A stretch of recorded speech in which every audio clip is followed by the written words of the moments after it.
So you can watch it later from the Stockbridge Library's. And I want to welcome everyone to the library's online poetry series. Now your audio is in and out again. What, you want me to just do it? We're very grateful to have Peter Mishler be reading us some of his poetry today. Peter, you might want to just, since I don't have it in front of me, you might want to just mention your books in a little mini bio when we start after the questions, and that we'll just keep going. So I'm just going to jump in. So every week we ask the poets if the themes from 2020, the pandemic, racial injustice, income inequality, obviously, January 6th at the Capitol. I tell you, it's like Hollywood has enough material for the next 20 years for films. Have some of those themes found their way into your work? Yes, I'd like to think so. I mean, I'd like to say that I wish that it happened earlier, although my first book anyway was maybe a little bit more preoccupied with some personal and psychological drama, although I suppose that's never divorced from the sociological context in which I'm living. But at this point anyway, and again, I think maybe a little bit too late, but better late than never, it seems like, how could you write or use language at all and not be aware of yourself as a person, as a mind, as a body living in this time period? I mean, it feels to me, having, been writing and trying to write seriously, I suppose for the last 20 years, that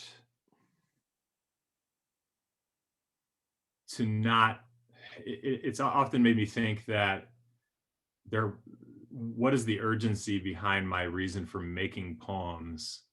And that urgency has changed so much, starting as a young person and then sort of moving into adulthood. A lot of my earlier work, and I think the work that's in my first book, have to do with sort of making a transition, a personal transition outside of, the power structures that young people experience more likely, or at least the ones that I experienced, which is like, the place in which you grow up, your parents, your burgeoning identity as a thinker and in the world. And now that I'm there, and that has kind of happened in direct confluence with unfortunately having a white supremacist as our president and watching people murdered, and be also fortunately to hear so many more voices and have so much more access to the voices of those who are suffering in ways that are outside of my experience. But how can I be writing without reflecting on both my own role and my own complicity in my own experience of life in America today? And so my adulthood, I think, has kind of like merged with our the context in which I'm living. And so I think it's so that the short answer is yes, and I don't see how it could be otherwise. I think American poets, at least, like, I shouldn't say American poets, I should say that I really have valued, and some of my favorite poets have been poets who've written in extreme circumstances where poetry felt highly necessary as a means of expression for revolution, for escape, for imagining an elsewhere that is more free, and have done so with great risk to their person. Me as an American poet or how I've been raised anyway, and what I learned about poetry was it was something I was doing within like an academic setting, and the stakes were relatively low in that regard. I mean, it was, and I think that now anyway, if my poem isn't risking some connection to our world and our world's dangers, and really what you're describing, atrocities, then I'm not sure why I would write it all if I wasn't, kind of addressing those things. Great. No, that's good. Fantastic. So how does a poem start for you?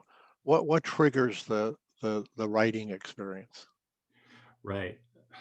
For me, it's the act of writing itself. So, I don't often imagine, what I might write about or a topic I might write about so much as I know that I want to be writing, and that there's great reward from the act of writing at all. And so the triggering, I suppose, is the urge, having an understanding that there is a reward down the road for having experienced this phenomenon of writing. And so I just kind of start doing it. And on the other hand, there are times where I'll hear things, little bits of information, um and maybe make a list of them on my phone, and then start to kind of like collide them together and see what happens. And it kind of expand on that. Another to talk about things that have changed in my writing, especially since the writing of my first book. um my During the writing of my first book, I had as much unmitigated time as I wanted to write. And since that time, raising a family especially, I have much less time. And so there are times too where, because I don't have time to sort of like mess around in a document and sort of like see where it goes, I've been spending a little bit more time when I'm not able to write and occupied with things like, maybe taking my child for a walk in the stroller, where I have a little bit more time to play around with language in my mind. And for me, that's been interesting, because it has led me to more formal considerations in my writing. Whereas I think my first book's not formal, but aesthetic considerations were often triggered by a stream of consciousness, sort of like experimentation to see where things would go. It's harder to experiment when you're thinking, discursively in your mind while maybe going for a walk with a child. And so formal elements have been a more significant part of my time spent in kind of like internal composition. And so thinking about rhymes, and thinking about meter, and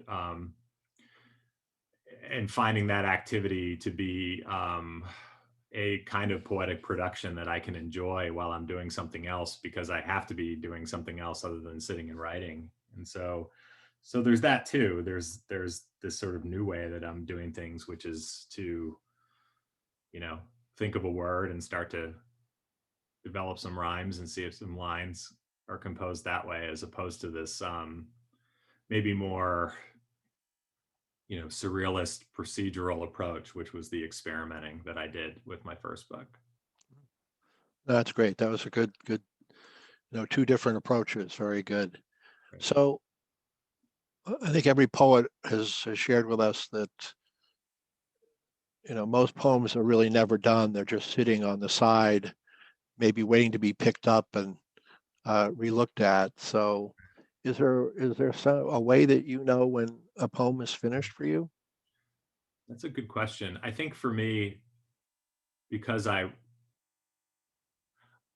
likely was going to continue to revise my first book until it was accepted, and to continue to work on it. And I think having the book accepted was permission for me to stop working on the book.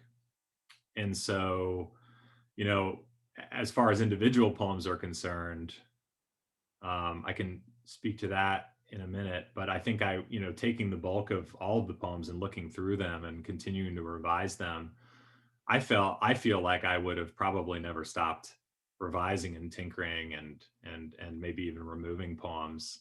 But the acceptance of a manuscript gave me permission to sort of stop, you know. So on a micro level, as far as like an individual poem, I often will use the publication of the poem as permission to do so as well, purely because I need a reason to stop. I mean, because otherwise, I would just kind of keep messing around with it.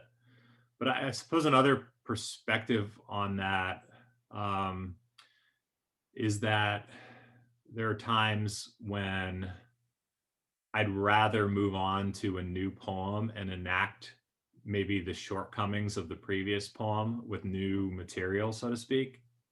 Because, you know, essentially, for me anyway, you know, if it were this simple, writing the first poem I wrote for my book and then writing the last poem I wrote for my book, I was really just working on the art of poetry. And the second poem was sort of a response to the first and sort of perhaps, you know, altering the approach a little bit or something that I saw that I wish I had done a little bit differently in the first poem. I, you know, maybe would try to do those things a little bit differently in the second poem. And so I think that the knowledge that I can always write another poem is also permission to stop revising the previous. Nice, nice. So why don't you give us you know, a little mini bio with your book Sure. titles and stuff that Wendy Yeah. was going to share, and then you can begin your reading. Sure, sure. And I know there is time for some Q&A. So what time do you normally stop a reading for Q&A? Well, it's 1:16 right now. Okay. So, you know, no later than 1:45. It could even be 1:40.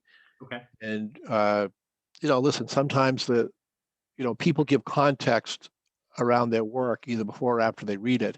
So that kind of expands the time. And sometimes there's more of that or less of that. Okay. So pretty much, you know, if you read for 20 minutes, that'd be great. I know we're going to have a you know, I feel like it's an NFL TV timeout during the recording. You'll explain that later on. So yeah, 20 minutes, Okay. 25 minutes. Yeah. That'll work. All right. So, you know, my first book is called Flood. Here's a copy of Flood. And this book was the winner of Sarah Ban Books' Catherine A. Morton Prize in Poetry. It was selected by poet Dean Young. And this book came out in 2018. And I'm working on new poems now for a second book. And I'm, you know, getting close to being finished with that second book. Some of the poems from this second book have appeared in the American Poetry Review in the United States and Granta magazine in the UK. And this May, I'm also a public school teacher. I teach high school students and have done that for my entire career.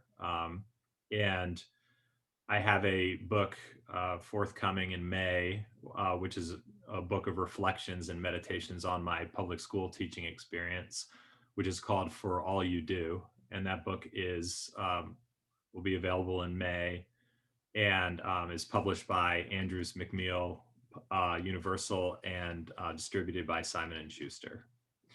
So that's my little spiel. So I thought I'd read some poems from the book and then read some older poems, which will be included in my second manuscript, and then a couple of unpublished new poems at the end.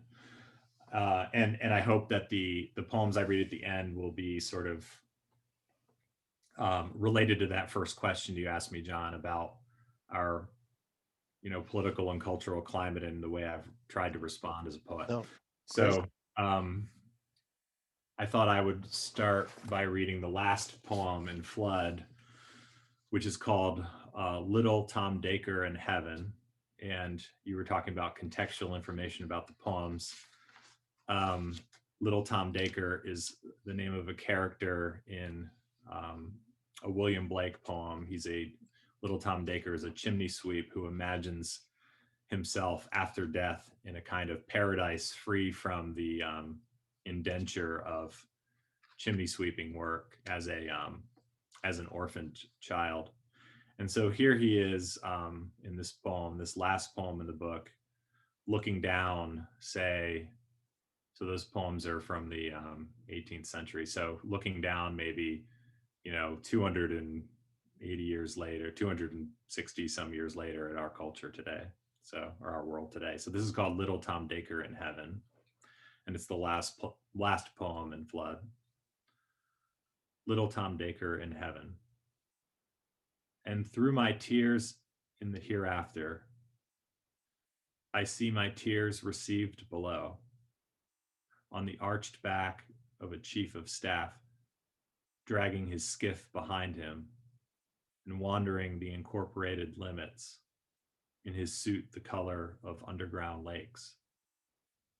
Lo, to feel as indifferent now as the candy dispenser, the unlit carport, the blue flag sunk in front of my old elementary school. But here, too, I can touch my heart to a knotted tree, and its murmuring can be heard in the leaves of an office plant misted down on earth by a man committing lines of love to memory in his green security jacket. Child I was, who once sought guidance at the whirlpool, the colored milk still in my bowl, who was lifted for inspection by command. And when I was held in the doctor's arms, his ears were warm with blood, and I shielded my mouth with a tear-shaped mint, a spell to halt the interrogating lamp as he spun it toward my face. It was well covering time. We children were served our salad greens in centurions' helmets, never to be worn again. And the widow, Bilgewater, was taking down our names while we gathered and carried the covering sticks, her eyes as blank as the backside of the Board of Health and the dark pools of rain that gathered there. And in them I saw the sleepers covering the hills with their bodies, a whalebone wrested from the tabernacle by thieves, a furniture outlet looted clean, a woodsman glancing over his shoulder as he bit into a greasy heart, the piles of ash in the wilderness, the stinking ligatures on the helmsman's neck, a sea full of in-flight magazines, a band of actuaries discarding their ties to bark at the brown water stain of the moon, until the mesh hood was pulled down over my naked head, and I woke up here.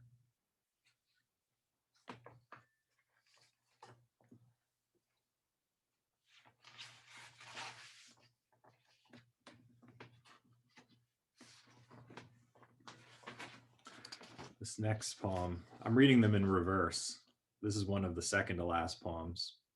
So I thought I'd have some fun with this, given that I've read a lot from this book, and actually it's been a while since I've read from it, since it came out a few years ago. So I thought I'd see what would happen if I read from back to front. This poem is called The Woodsman's Ring. And there are two words in this poem that might be worth identifying: alimentum, which is a really broken down nutrient that is sometimes fed to babies. And the other word is the word Ruth, like the name Ruth, which is a word that was often used in medieval poems, which I think is a synonym for that word would be pity or sympathy. And this poem again, The Woodsman's Ring. I saw you once when you were young, leaning against the pearl-lined cistern on the hill, whittling a streak of quartz with a small knife, the stain of palm wine on your chin, the gleam of a brass ring on your finger in the shape of a crocodile, which floated all its life on the river at the hands of gods and mortals. Sometimes a boy sailing its back to shore, sometimes a preacher with the hair of a girl in the pocket of his buttoned vest. Now you suck your ring hand in the dark and wait for death to sidle up beside your fire, riding to you on the back of a child with cat's eye marbles for his eyes. Death, her eyes are pleurised. Death, she favors the wounds of her child, and so no longer strikes him. And when she finds you, she parts your hair, and with her two-pronged tongue, she bathes you. And bathing you, tastes sugar, cherries, and the alimentum on which you were fed when you ran on two legs through the sandwoods with courage and Ruth.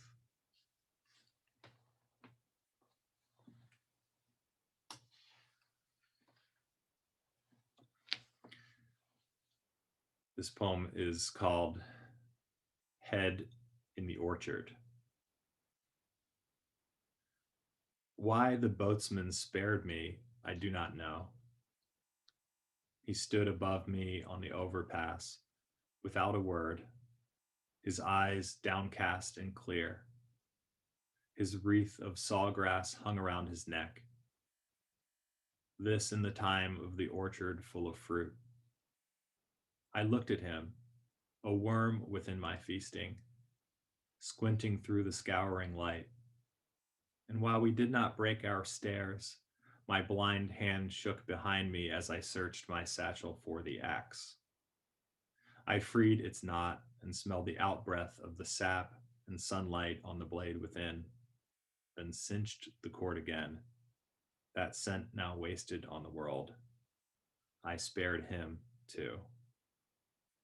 Half my life I'd spent sleeping in the sun, the other under the orchard starlight, the roseate sun to seek. Here's the tree to which I nailed my head, and northward, the flattened field where I loosed my dogs, my body borne behind them, making tracks the boatsman could not read atop his ledge, although I know he did look down at me once more, his forehead softened, hair salt damp, his bone-white cape whipping downwind.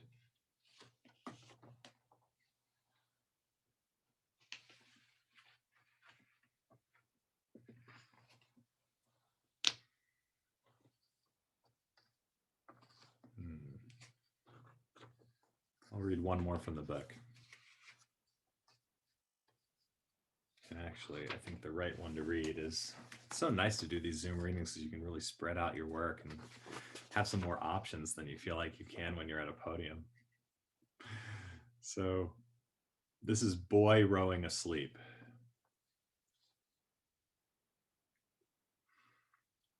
Yes, I believed in the boats, in their frantic and non-geometrical wavering. But I was forced to resist their diffusion, the boatsman draining the rain from his gloves, his hair untidy and streaming all over the prow. So I hauled the cord of my fever from stairwell to stairwell into the tower and only spied its blurry hall of fossils through tears. Once in the deciduous forests, we laid our trading cards down on a cover of leaves, and we rose in the summer corn to pull a dish from a fragrant fire.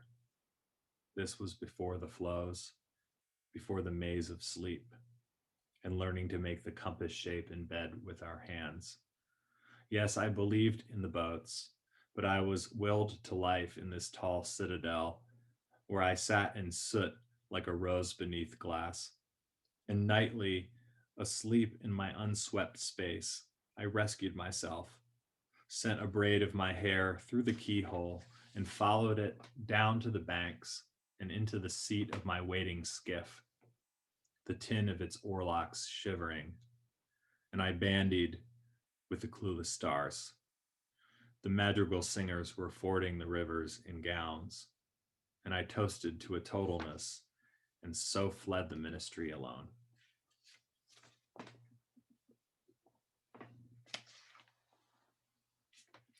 Okay, so I thought I'd read some of the older poems. I guess what I should say is from the first half of my second manuscript. I mean, these feel older to me because I, composed sort of like a half of a book and then have taken a little break and then have felt the urge to sort of like shift the book in a new direction to give it its final shape. And so I'll read some of those poems. Peter, just remember to tell us when to pause. Yes, those will be the last two I read. Okay. Yeah, and I will definitely remind you of that. Thank you. So the one that I'd like to read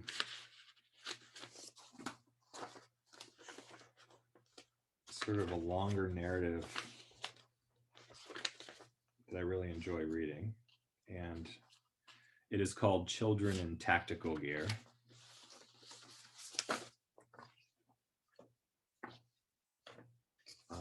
One of the poems that was published in Granta earlier this year. And I'll just read it as it is. I guess I'll say that as with maybe with some of the poems in Flood, I often borrow from either medieval poetry's themes, or actually borrow lines. And the first line of this poem is part of a folk ballad. And it borrows the first line from that folk ballad. So it uses the word Elaine as opposed to alone, but they mean the same thing, Elaine and alone. But the Scottish word is Elaine. So children in tactical gear. As I was walking all Elaine, they came to me, and they were very well. Their upper lips beaded with Tamiflu, their bodies dressed in tactical gear. And I hummed for them their reveille song. And though I hummed it strengthlessly, they saw I had learned their songbook, and they came to me, and they were very well.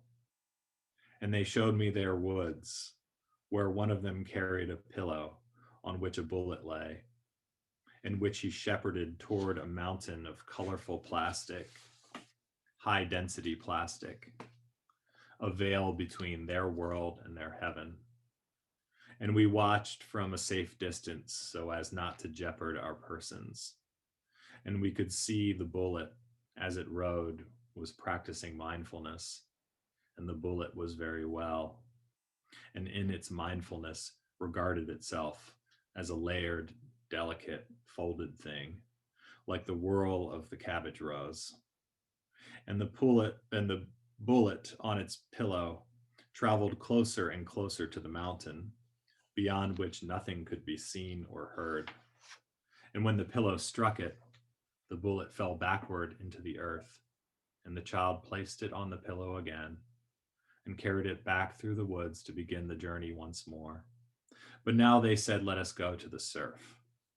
And we watched the last varied colorful weapons coming ashore, but briefly, for each made a partial retreat into the water, then came ashore again, recurrently, solidly, cool and inert, their chambers and barrels filled with sand, and they who were very well, who could open and shut their wellness on command, they agreed I too could dress in their tactical gear and attend their reenactments, parties, parades, and mass crowd events. And they told me they liked my smell of the cornfields, and thereby sugars, and thereby fuels, and thereby plastics, and thereby poisons, and thereby weapons. And if you believe this is the comic tale of an erstwhile prophet, I tell you then, a tiny hammer was put in my hand, and I was directed toward a sturgeon who had also washed ashore. And it was understood I was to bludgeon it as it barked and made its wound in the sand, its eyelids and jawbone moving and suffering and elsewhere unendingly dreaming. And with every blow I landed, the children appeared more willing to uncurtain the apparatus they had hidden from me. Each of the blows somehow turning its engine as I struck precisely and not without spirit. And those they considered death blows sent a single Davy Crockett hat down the machine's conveyor belt, the first of which they gave me to wear, and which looked ridiculous with their tactical gear. And yet I saw I was admired by the smallest among them. And this was their dream that I would join their ranks. But they knew there must always be a penalty for their dream. So the youngest was taken and pulled from the crowd and pressed between clamps and shaken until he became the size of a thumb. And then he was secured in a clear glass vial and tossed end to end, and they passed him like a contemptible object to the eldest, who placed him under his helmet. And we all went together through a suburb of waste pits, the misfed sheets there rippling a little.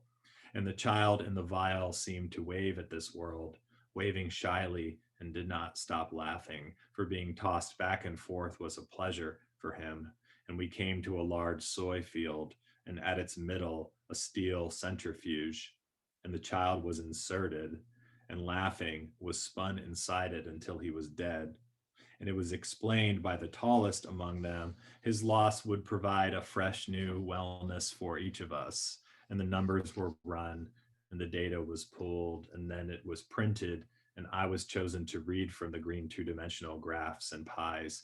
And I told them about our grit, our social awareness, our regulation of feelings, our growth mindsets, our knowledge of suicide, our progress with woe. And in fact, we found most notably, we were very effective at woe. And therefore, we were all very well. We are effective at woe, went the cheer. And the vial was left to the field. And we walked with our good news back to the shore in our tactical gear, for it was what we deserved. Okay, so I'm going to ask for the pause now as I read these last two unpublished poems. Thank you. Thank you.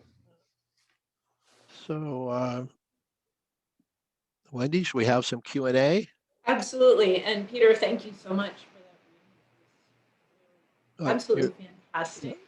I would like to open the floor to questions or comments, and people can either unmute themselves and cameras or chat box, your choice.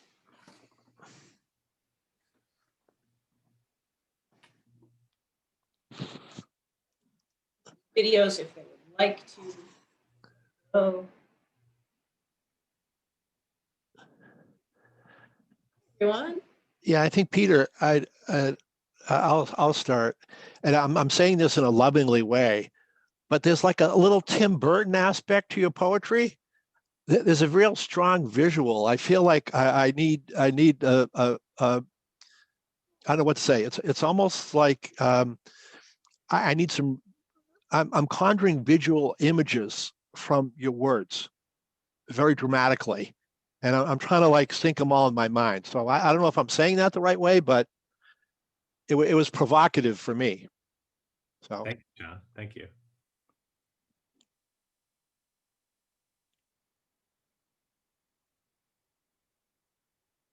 Well, if we don't have further comments or questions, Adam, you're leaning in. maybe Adam unmuted. You're going to ask something, Adam?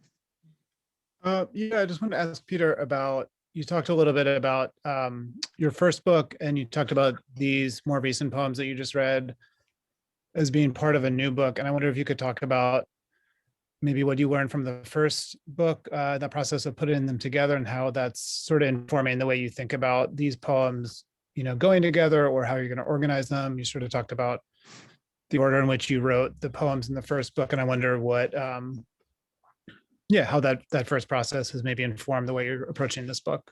Sure. Yeah, I can do that. Thanks, Adam.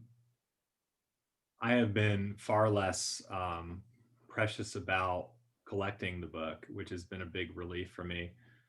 I wanted to, well, I should say, with Flood, you know, it was a project that, being a first book, you know, essentially was going to go as long as it took until the book was accepted. So the poems in that manuscript span, mean, I think one of the poems,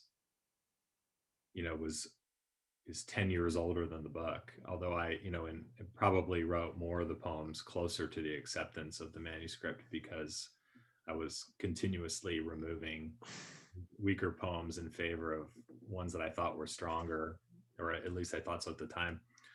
With this book, I feel a lot less of the first collection anxiety that sort of framed my obsessive revision of the poems, or at least wondering about whether I was what I was doing and whether I was doing something that someone would like to read.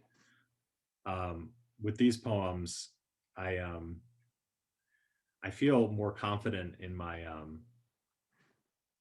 I feel more confident that the book is going to be what it is without as much interference, revision, not necessarily in terms of revision, but with less of the downtime worrying that I would have done about my first book. I actually don't really think too much about, one of the gifts of having a first book and kind of getting that out of the way, for me anyway, is that I don't have to worry about you know whether or not I'm capable of writing a book. I feel more capable of that now. And so I feel a lot more confident and I won't say more confident in the poems being stronger, but maybe the poems that I would have, maybe obsessively reworked to make better in hopes that they would be more readable or acceptable to an editor. I've just sort of just decided to move on, and I'm kind of letting them be what they are more than ever. And for someone like me who lives a life that is, unfortunately, in some ways, for better or worse, more controlled and regimented, and sort of my day-to-day activity, that transfers over to poetry. And if I can find a way to, not only in my regular day-to-day waking life, sort of give up a little bit of that anxiety, it's also benefiting my poetry as well. And as I think, become more healthy in relationship to my decision making and not over obsessing over it, that transfers to poetry as well. And I think it makes, not unlike in life, when I feel more free and less anxious, I feel like I have more authentic conversations and better, and I'm more present in the world, in my relationships with others. Feel the same way about my poems. I feel like I write more quality. I use language in more quality ways, and that's not to make a value judgment on whether I think the poems are successful, but I feel that I feel much more authentically myself, and it's nice to know that my more authentic self also contains, I think, and I hope this is, I sort of did this purposefully in choosing poems for the reading. I hope that it also demonstrates that I think my poems are maybe a little bit like discursively communicative in ways that the earlier poems aren't, where I was sort of like, like, to come back to John's initial question, that the first book's dramas are more psychological, which also could probably be read as a struggling to find a way to communicate. Whereas these poems, I think, have, whether or not I started with an intent, an expository intention for the poem, they do end up, I think, communicating a little more clearly.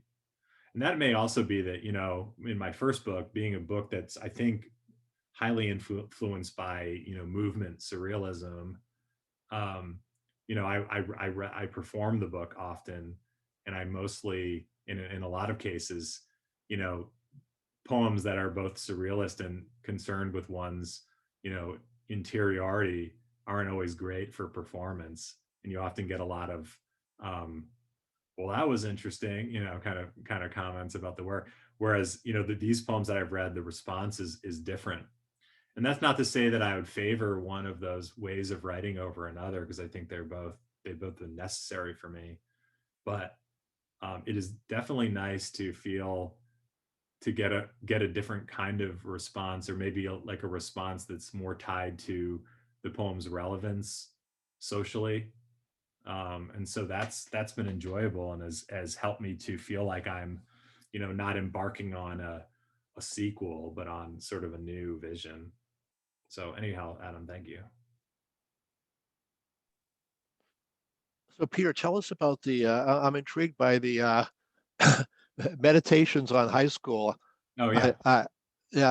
I had my 50th reunion a couple of years ago, but I've been musing about some of the junior high experiences. Yeah. And I don't know how crazy some of that stuff was.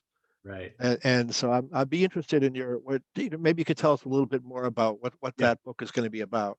Right. Sorry. So the book is more about my perspectives as a teacher. And so, but although, my perspectives as a teacher are ones that are witnessing the dysfunction in a lot of ways of the, public education systems in which I work. So you might, as a, I recognize myself as a student in a lot of these texts that I wrote for the book as well. And so, and to say that, I mean that I wanted to, especially during this year, I wrote this book over the summer, and I wanted to write something for teachers that would be useful and encouraging. And so the book is essentially, my years of experience of how teachers can potentially healthfully navigate the public education experience, whether that's, the students themselves and the institution itself, and to do so in ways that are a little healthier and more sustainable, because the job can be especially wearing. And my colleagues this year, of course, with our pandemic, have been especially put upon and stressed. And so the book is, I hope, in a way, a love letter to the people who are doing this work well, that is ultimately, to continue to talk about our social and political climate. Teachers in the public school are, while the maybe the higher education is perhaps preoccupied with the the philosophies and the thinking behind how we got to where we are. I feel that a public institution like a high school is really like all of those issues writ large. I mean, you have 2,000 students in a building, and they are bringing with them their experiences of the world into this, into essentially a clogged hallway, right? And so there's a lot of work that teachers do to try to support and raise and benefit the lives of students who are really our real world stuck in a hallway, between bell periods. So there's a lot that teachers I feel that teachers are kind of at the intersection of a lot of, at least our country's biggest challenges. And so I wanted to write about that as well, and to encourage teachers, and also to see themselves as that kind of essential worker. So it's a book of encouragement and reflection and ideas for self-care, things like that.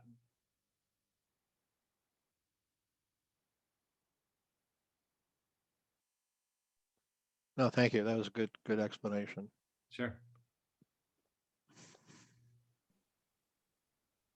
Well, I want to thank all of you for joining us, and Peter, I want to especially thank you for your reading. Sure. Appreciate it. If you would like to view the recording, stockbridgelibrary.org, and Peter, I will send them to you directly. So you can share. Excellent. Yep. Excellent. Very good. Everyone, a good Wednesday afternoon, and we'll see you. Thank you. We'll see all of you next week for more. Yeah, Peter Filkins, we're ready for you next week. Yeah, sounds good, Peter. Looking forward to it. Yeah, very good. All right, Okay. Adam, Bye, thanks for everyone. joining us. Kathy, thank you. Thank All you. right, take care. Bye-bye. Thank Bye. you.